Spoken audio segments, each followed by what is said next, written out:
गुलालोत्सव आम्ही आज महालक्ष्मीच्या आमच्या ग्रामदेवतेच्या पायाकडे वचून नमन करून आज आम्ही गुलालोत्सवाचो प्रारंभ करता. पणजी शिगमोत्सव समिती मंगलदास बाब आसूं सागर आसूं सगळे जाण तिच्या चरणी वचून एक साखळे घाला की हे फुडले वर्स गोंयकारां खातीर सगळ्यां खातीर अशेंच रंगभरीत जावचें.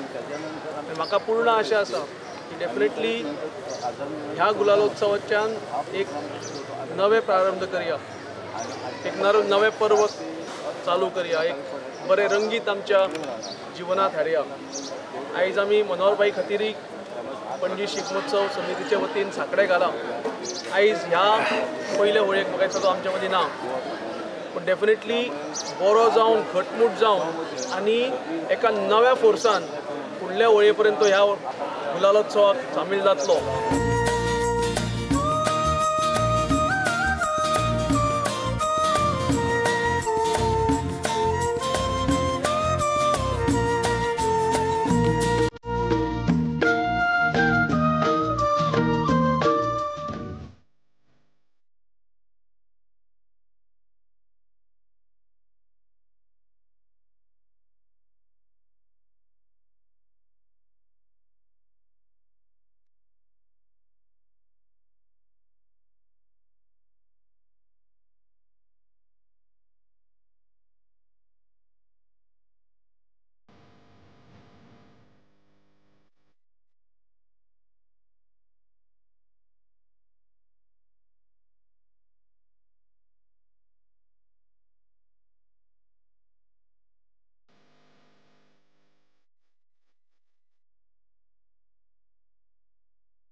गेली 40 वर्सां जाली हांगासरली मिरवणूक होळयेच्या दिसा काडटा. होळी फेस्टिवल रंगाचे फेस्टिवल जाल्यार आयज आमी सगळ्या धर्माचे सगळ्या जातीचे लोक एक जाण हांगा ही होळी रंगपंचमी आनंदान उत्साहान मनयता.